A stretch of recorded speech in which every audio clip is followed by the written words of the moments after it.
Welcome to the Human Capital Innovations Podcast, your go-to source for personal, professional, and organizational growth and development. We hope you tune in often for all things people management, organizational development and change, organizational leadership, and social impact related. Maximize your personal and organizational potential with Human Capital Innovations Podcast.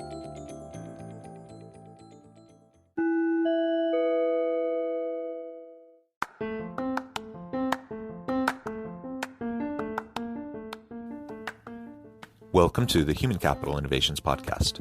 In this HCI podcast episode, I talk with Ambrose Blowfield about aligning core values with the way you operate your business.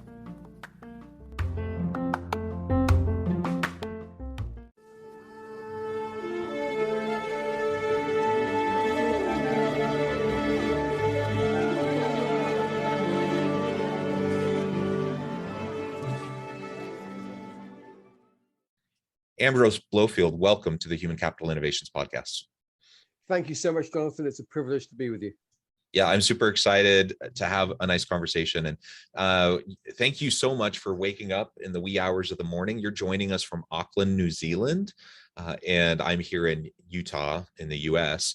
I love New Zealand. We were talking a little bit about this in the pre-interview. I've been there a handful of times, and it's just such a beautiful place.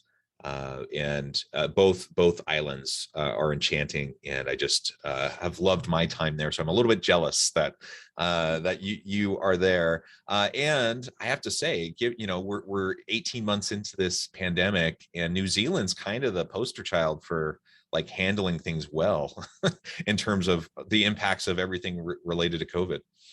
It is, Jonathan, certainly in certain areas.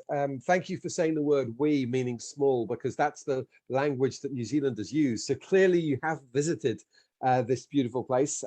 We had some really good political leadership in the early days to realize we're a bunch of islands in the South Pacific. If we lock down our borders early and if we quarantine everybody coming in and we only have residents and citizens coming home, we can limit the spread of COVID. So in 18 months, we've had something either 27 or 28 deaths total. Just right here in Utah, and we're not like a terribly populous state. We're I don't know, maybe 2 million people, 1.5 million, 2 million people in the state of Utah.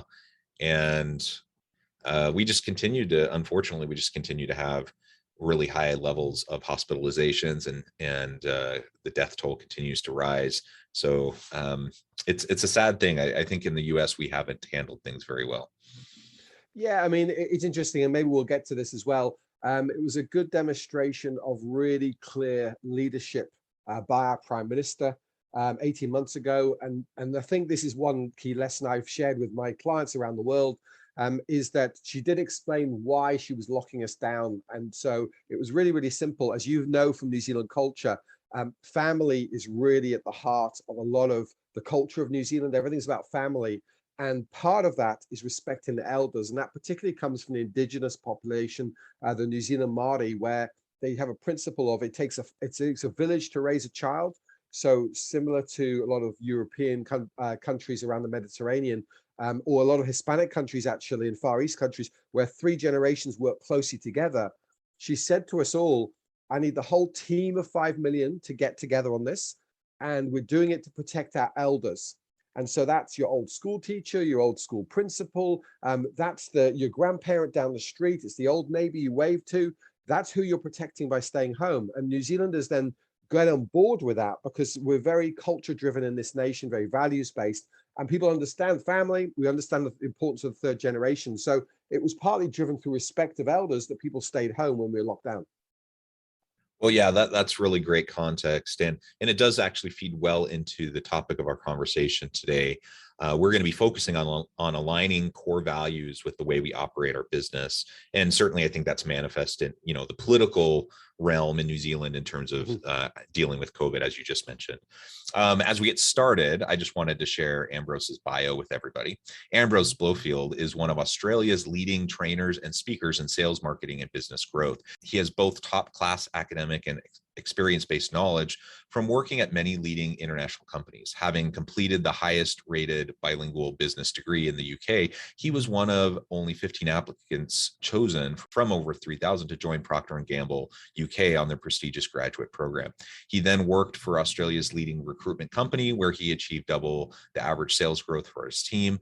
He then joined the world's leading financial recruitment firm, Robert Half International, after a 2-year contract in business development for New Zealand's leading engineering consortium, where he brought in over 100 million in project sales opportunities from scratch. Ambrose then joined his wife, Jo, in 2005 at the marketing company, where he found his true calling in helping businesses grow.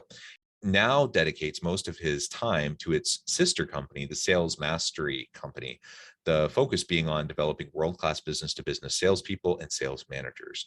Ambrose has delivered training in person in 10 different countries, while his online training has helped over 15,000 businesses in 20 countries across 6 continents, making over $2 billion in additional sales. Ambrose is a dynamic, passionate, and professional trainer and speaker whose energy is contagious. Giving is one of his core values, which has seen him active with the christmasbox.co.nz, a local soup kitchen, and helping over 1,500 businesses worldwide for free, helping them adapt to the changes brought about through COVID-19. Thanks again so much for joining us. It's just a pleasure to have you. Anything else you would like to add by way of background or personal context before we launch on into the conversation? No, thank you, Jonathan. I always get embarrassed when people read out all aspects of my bio, because I've adopted the Kiwi culture of humility. So I find it very difficult to hear someone talk about me in that way. Oh, well, you know, I appreciate the humility, but it's also a tremendous background, and I appreciate you sharing your expertise with us today. Absolutely. So, you know, as I framed in the outset, we're going to be talking about aligning core values. Now, one of your core values is giving, and so at the tail end of your bio, there's a little bit about that. Why don't you tell us a little bit more about some of those core values that you have, and then how those have translated into how you've run the businesses you've been involved with, and then we can zoom out and talk more generally about how leaders can approach doing that within their own organizations. Absolutely, perfect structure. I love that, Jonathan. And values is something I'm incredibly obsessed of. If I may, I'm going to talk about it in 3 ways. I guess my first exposure to core values. Then I'll talk about how my wife and I, she started this business we now run in 2004. I joined her in 2005. I'll talk about how we used core values in those early days, and then I'll talk about how we've evolved core values now that coming up 20 years of working with them. So my first exposure to core values was actually being recruited by Procter & Gamble, obviously out of Cincinnati, Ohio, global best company in the world for consumer goods. At the time, just behind Rubbermaid, they were the second most respected company on the planet. And I had a friend whose father worked for them in Europe. I actually was raised in Switzerland, in Geneva, where the United Nations is and the World Health Organization. And can I just interrupt for a second? Sure. Because man, you're just making me even more jealous. Geneva is also such a beautiful and fascinating place. It is a beautiful place. Yes, absolutely. And then of course, you'll get even more upset when I tell you that my international business degree had me for 3 years in the UK, but 1 year in Grenoble in France, in amongst the Alps. So I had to suffer my way through 38 days of skiing, while also completing 100% in French, a French business school. And then I know you've traveled, Jonathan. I then, having quit Procter & Gamble, I did have to live in Sydney for 4 years while the Olympics was going on, fell in love with my now wife, and we lived this incredible life. So I won't mention the 42 or 44 countries I've visited. That's for another discussion, Jonathan. How fun. Look, and to me, and funnily enough, that is one of my core values, if they're having fun. So let's talk about it. My exposure to Procter & Gamble, what blew me away, because people like Mars, Nestle, Procter & Gamble, Unilever, Johnson & Johnson, they used to do what was referred to as the milk round. They'd go to major cities in the UK and Europe. They'd put on a presentation. And if you're a soon-to-be university graduate, you'd attend these talks. And for a couple of hours, they'd tell you how marvelous they were. Procter & Gamble stood up and said, it's all about the people. And then they proceeded to demonstrate that by talking about the training and the coaching and the investment they made in their people, not the wages. Now, I won't speak about the others that I listened to, but one of them that makes pet food and and owns Wrigley's chewing gum and Mars bars, to keep it really, really simple. Those people stood up and they said, we're all about the money. You'll join us, we'll pay you more money than anybody else, and how dare anyone else pay you more than us? In fact, if you bring us a job offer elsewhere, we will beat it. It almost sounded like a hardware store doing some sort of infomercial. And that doesn't appeal to me. To me, the people side and the people development, and that obviously I've built a business on that for nearly 20 years now, is developing people. And they had 7 core values. Now, I'm not going to read them out now because I've been gone 20 years from P&G, but the fact remains is those core values were the basis on which they recruited us. For example, we wanted to have people who could problem solve, what we now call in business critical thinking. So at the interview stage, they would ask you a competency-based question to see, could you align to their values in problem solving? They would say, Ambrose, tell me of a time when you had to solve a problem. And I might have talked about I remember backpacking through Europe when I was 17, and then my cousin and I got stuck, and we did this to overcome the problem with no money. And they went, great, so he can solve a problem. Right, tell me another time you've had an example. Oh, well, I remember studying in France for a year, and this came up, and this is what we did to solve the problem because we did a project for Renault motor vehicles. Oh, yeah, cool, got it. What else? And so what they were using the core values for was to say, if you're not aligned to these core values, you don't even join us. Now, that's something I've taken with me because a lot of our clients are more small to medium-sized businesses. So I often get to work with the business owner. And when they say to me, what's your number one principle around recruitment? And I go, don't hire anyone who's not going to be aligned to core values, because 2 outcomes are the only ones that will happen long-term. Either they will self-select out of your team and business, or you'll kick them out. And as I've said to people over many years, and as you mentioned, I've trained about 15,000 businesses now, it hasn't ever not been the case. If someone comes in who is not aligned to the core values, or someone who you inherit in your team doesn't align to those core values, you're not going to promote them because they don't exhibit the right behaviors. They will cut corners, and either they'll jump out or you'll kick them out. And it's absolutely non-negotiable. So, so that's, I guess, my exposure. Go ahead. Can we just, maybe it's implicit in what you're saying, but to make it really explicit, that is really harmful to organizations when you bring people in that don't fit with the core values. Now, whether you kick them out or they self-select out, regardless, that turnover is incredibly costly. It has negative impacts on the team dynamics and the productivity and the innovation of the organization. And so it's very smart that they took that approach in terms of hiring towards core values. And they saw perhaps sooner than was kind of typical. And nowadays, I think more people get the core values issue, whether or not they actually put it into practice or not. But Procter and Gamble kind of let out, right? In terms of really making that a key point. Mid-90s, right? So, I was exposed to them in the mid-90s because I'm old. For them to have had it so ingrained into it suggests that they had it in place for a decade or 2 before that. So I'm guessing that P&G, I could confidently say, by about the 80s, they'd kind of nailed it. Now, at that stage, keep in mind, they were by the mid-80s, they were probably 130, 140 years old. So they'd learned their lessons. They were already in 190 countries. So they'd certainly developed over time, a little bit like your podcast is in over 100 countries. They'd done good and lived by that. And I guess they'd played around with it. The thing that I thought was amazing was when you did quarterly progress reviews or quarterly performance reviews with your manager and their manager, the nature of the structure of those was also aligned to the same 7 core values.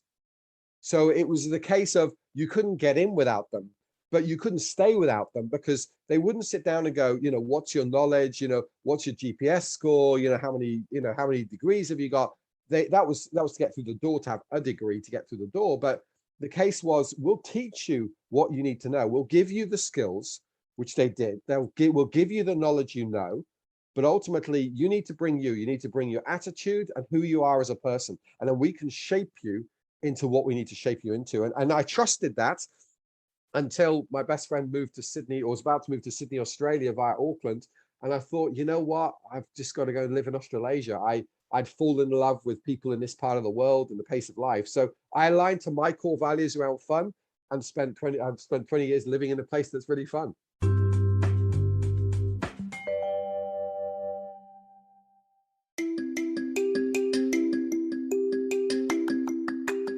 I'm excited to announce the publication of my new book from HCI Press, Bluer Than Indigo Leadership. the journey of becoming a truly remarkable leader. Early in my adult life, I learned about an Asian proverb that translates as bluer than indigo. If you think about the color indigo, it is a brilliant, deep, and vibrant blue, what some would call the bluest of blues. To have something that is bluer than indigo is rare and truly remarkable. Contrary to popular myth, there is no one-size-fits-all or cookie-cutter approach to effective leadership. There's no silver bullet, no secret sauce, no go-to model that will solve all of our problems. The truth is, great leaders have all had their unique strengths and flaws, and have all had to discover and then pave their own distinctive path in their life's journey to fulfill their leadership potential. Bluer than indigo leadership will help you discover your own path and explore those ordinary, everyday actions that will help you respond to an uncertain future and produce extraordinary results for individuals, teams, and organizations.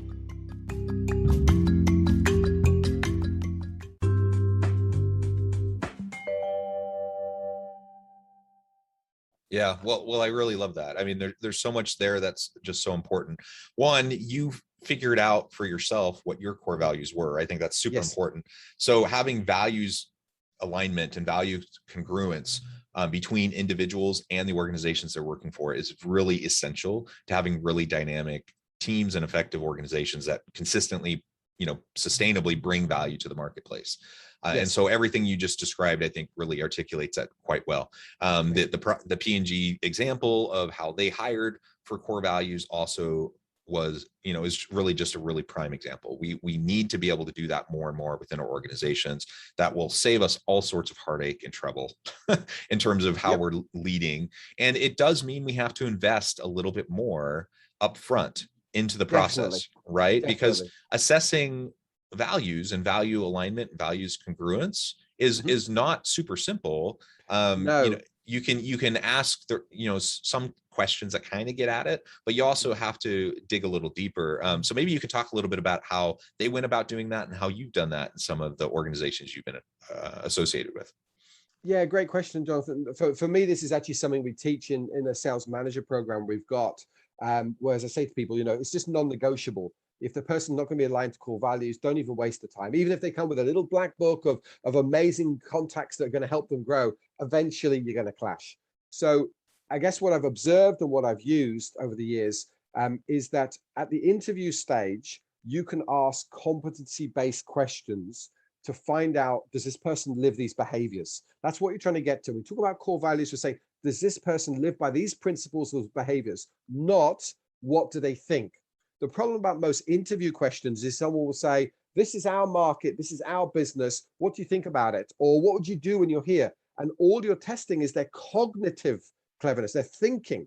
And most people, if they're well educated or well researched, they can kind of get away and give you a great answer. Now, most of the times they can live to those answers, but some of the time they can't. As you said, Jonathan, if you were to lose somebody, hire someone who is wrong, the cost to the business is going to be somewhere in between 100,000 in direct costs, even if you let them go after a few months, and then probably past $1 million in indirect costs. The opportunity cost of not hiring the right person, the undermining of the culture of the team, the motivation of those around them. If you hire a wrong person, it's going to cost you $1 million, particularly if you're a larger corporate, in indirect costs minimum. And that's most of the statistics they talk about that. But again, ask the questions around when you've exhibited behavior. For us, it's giving. So what we would ask in our company is, even if they're a subcontractor, and I want to stress that, even if they're not a fully paid employee, if they're a subcontractor to us, we would ask them, so giving, we want us to exhibit. So you're not going to say giving is a core value, tell me when you give, because that's obvious. What I would say is, tell me how you spend your time, or tell me who's been a mentor in your life. We teach. So if this person doesn't understand that they've had a mentor or a great coach, then they don't understand the principle of learning. And we think we need to continuously, develop ourselves and our clients. So we'd ask them, tell me how you spend your time, tell me a way that you've given back to your alma mater. Tell me when you've given back to your family, to your friends. Tell me what role you play. You've mentioned you've got 3 younger siblings. Tell me what role you play in their life. And by listening to their story, you'll start to realize, has this person got a giving servitude nature? Obviously Bible people talking about sort of a service-based leader or a servitude-based leader. Is that what you're looking for? And if it is, you'll hear it in what they're saying. But if they go, well, it's all about me and I lead from the front and I lead by example, if that suits your company, which I suspect the Mars Corporation, in the mid-90s, it would have suited them, then you should go down that pathway for your career. So that would be the key for me, Jonathan, at the interview stage. The other one, and I will throw this in, and I worked in recruitment, as you said, in Sydney, Australia. A very common step that a good recruiter will do is in-depth reference checking. They will speak to the people that worked with them day in, day out for 50 hours a week. What I see is a lot of large corporates, they will outsource to someone like Robert Half International or Hayes Recruitment, and they'll say, you do the reference checks. But the person that you're asking to do the reference checks has a vested interest in placing the job because they get 20,000 bucks or whatever it is for the payment. Of course, the reference check comes back good. But if that person works for you, it's your responsibility, even if the reference checks were done before you, because you need to ask these questions. Out of interest, let's take Jonathan, right? How does Jonathan perform under pressure? And they'll say, oh, he's really good. He thrives on it. And so how does he really perform? Or what's Jonathan like on a bad day? Or who does Jonathan clash with and why? And then you'll hear the truth. And it's not that you're trying to catch this person out. You just want to hear the truth and go, I can help that person join my team, or they don't belong in my team. Does that answer your question? Yeah. And just to highlight that, it's better for everybody to figure this out early, right? 100%. Now, me as the applicant, I may not feel that way if I don't get selected due to incongruence of values, but ultimately in the long run, it will be better for me because I'll be free. I'm still a free agent. I can go and I can find an organization I align better with where I'm going to succeed. I'll have a better chance of having success, being fulfilled. And ultimately, I can live a more fulfilled, happy life and have a more productive career if I'm aligned with the organization I'm working with. So it's better for me as the applicant. It's certainly better for the organization. And really, we're doing people a favor when we are clear-eyed about these core values and what we want to put forward as kind of our foundational approach to how we do business. Definitely, Jonathan. I'm pleased you picked up on that. I think a lot of managers, they want to do good. They want to be ethical. They want to be fair to everybody. Well, not everyone's going to be fair to your company. Those that are not aligned to your core values will not be fair in return. I think there's also a human need, particularly for managers and leaders who are raised in a household with a lot of strong values. They would think, oh, I'm going to do them good. I could really help them. If they joined our team, I could really help them. Or worse still, we can fix them. If we take this bad person who's got values of cutting corners or being unethical, if they're part of our moral and ethical team, that'll fix them.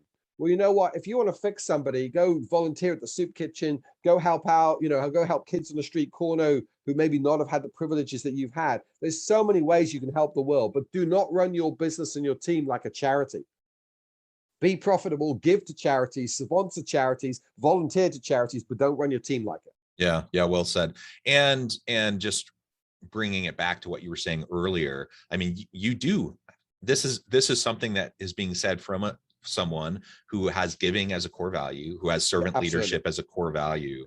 So you're not just like some harsh, soulless, heartless capitalist. I'm the opposite. Absolutely. I mean, in as you said before, what I'm most proud of in the 17 years of us owning and running this business together, because even before I joined my wife full time, I was obviously doing extra work in the setup year of that. For us, what I'm most proud of in the 17 years is the times we've given back. We had a deadly earthquake in Christchurch, New Zealand in 2011, where we lost 160 lives. And that's a lot for a country of 5 million. And my wife used to live in Christchurch. She had friends whose sort of houses were flooded and wrecked and everything else. And we put together a concert 5 weeks later in our province of Taranaki, New Zealand, to raise money for Christchurch. It was the main fundraiser. That's probably my most proud moment in business, was that we had time and the skills to do that. When COVID hit, we lost 65% of our income because no longer could I travel 100 nights a year away from New Zealand. And a third of our business is online training and coaching. So we had enough to keep going, but a third of income versus, the other 2/3 we lost overnight tested us. But last year, our goal was, let's work out what minimum money do we need as a family to get through our year. And then essentially, how many businesses can we help for free? The number we hit was 1,500. And our church was fundraising as well. And we said, well, the rest of our money we'll give to the church, because the church was trying to have 20 million New Zealand dollars. So that's about 15 million US of impact into the community of Australia, New Zealand, South Pacific starting this year. So they needed to pay down their debt so they could essentially start giving away 15 million a year. And we believed in that cause, and we know that they can do a great job with soup kitchens and other things to do that. And so last year, even losing 2/3 of our income, we went back as a family, sat down our kids and went, kids, we've got skills. We can help people who can't afford help, to help them regrow their businesses so they can feed their families. We know how much we need to live, and we know what our church needs to raise. So if we just do those three things, and that was 9 months last year, it was one of the most enjoyable years with the least money in our bank account we've ever had. Yeah, and it really does highlight, what can bring the most joy and satisfaction in life, and stuff and things and money really isn't it. I mean, people need enough to survive, to meet their basic needs, to keep, shelter and food, and do those things. And that's super important. And that's, it sounds like one of the reasons why your family was focusing the way it was on giving back, even while you were in a time of need yourself. So that's tremendous. And again, all of this then feeds into how, hopefully we're running our businesses. Now, I'm not going to sit here and tell anyone else who's listening on what those core values need to be for you, but you need to stop and think and reflect and have conversations with your team about, what those core values are. If you already have some identified, are you living up to them? If you don't have any identified, what should they be, and what really gets at the heart of what you as an organization are doing and trying to accomplish. It's really important as a foundational component to any successful business that you are clearly articulate those core values, and then you find ways to really embed those elements throughout the organization, just like you were talking at P&G.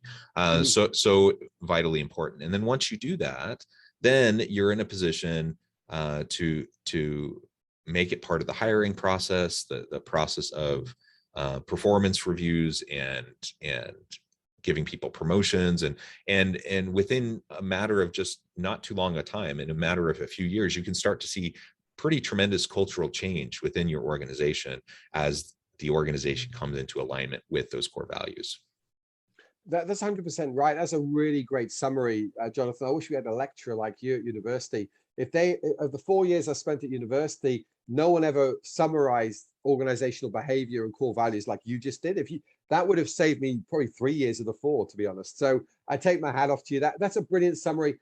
I guess I would also comment, if I may, you can have organizational core values. So if you're a large corporation with, say, 1,000 or more workers, you can have organizational core values, and then your team can have adapted core values for your team. I spend my time mostly coaching sales directors and sales managers and salespeople. And obviously those people are quite vibrant, pretty results driven. So, they could develop or evolve their own sort of team core values. Now, the key thing I want to stress here is you can have your team have subtly different core values, but they cannot clash with the corporate core values. Think of it like a big family. You can't have a cousin misbehave. So you cannot cut corners and clash, but you can have subtly team ones, because often what I get is I talk to, say, a sales manager, they might have 10 or 20 salespeople, and they go, oh, look, our team are not motivated by the core company values. I wish we could have our own. It's like, you can get your team to buy into them, clearly define them, talk about what is right behavior and wrong behavior to those values, but you cannot clash with the mothership. You can't clash with the corporate whole. If they complement, you can have your own ones for your team. Yeah, well said. Well, Ambrose, it has been a real pleasure. I'm noting the time, which has just flown by. I need to let you go and get on with your busy day. But I really appreciate all the insights, the wisdom that you shared. And before we close today, I wanted to give you a chance to share with listeners how they can get connected with you, find out more about your work, your organization, your team, and then give us a final word on the topic for today. Awesome. Thank you, Jonathan. And again, it's been an absolute privilege. I'd have happily sat here and listened to you, to be honest. So thank you so much. If they can spell the name Ambrose, which is A-M-B, then Rose like the flower, and then Blowfield, which is as in the wind blows and in the field like you run through, they can find me on LinkedIn. Alternatively, my main business is salesmasterycompany.com. And if people go into the free stuff, so if they go to salesmastery.com into the free stuff, there's some downloadable tools there for leadership. And I'm inspired by this, and giving is a core value. What I'm going to do, Jonathan, is I'll create a free tool in there about values and how you can actually create a short list and discuss it with your team. So I'll create a download there for people to get access to it. And in that way, we can give away and help people grow and be great leaders and great managers and build great prosperity around the world. Wonderful. Beautiful. Thank you so much, Ambrose. It has been a pleasure. I appreciate everything that you shared. I encourage listeners to reach out, to get connected, find out more about what Ambrose and his team can do for you.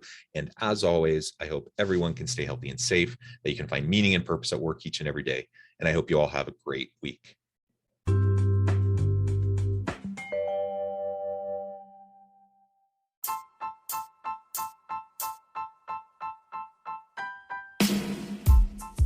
The alchemy of truly remarkable leadership. Ordinary, everyday actions that produce extraordinary results. Consider how the nature of work has shifted over the past 50 years. With increased globalization, rapid technological advancement, and the shift in economic composition, the average job of today looks very different than the average job of 50 years ago. What will the jobs and organizations of tomorrow look like? Moreover, what does this all mean for organizational leaders? What are the core competencies and capabilities of organizations and their leadership that are prepared for continued disruption and geopolitical and socioeconomic shifts? Regardless of what the future holds, increasingly, leaders need to be socially minded, data-driven, decisive, champions of talent, and disruptors of the traditional notions of leadership, teams, organizations, and work. The alchemy of truly remarkable leadership will help you to explore your own leadership competencies and capabilities and consider ways to apply and implement them into your workplace and personal life.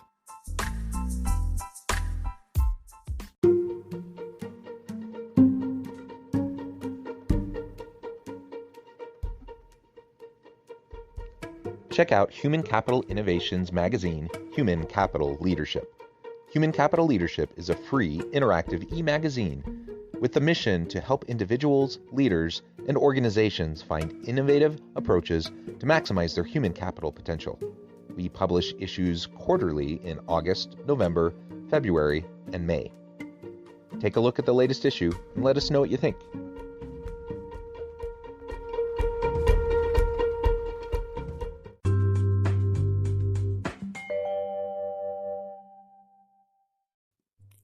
Thanks again for joining us for this episode of the Human Capital Innovations Podcast. I hope you stay healthy and safe and that you have a great week.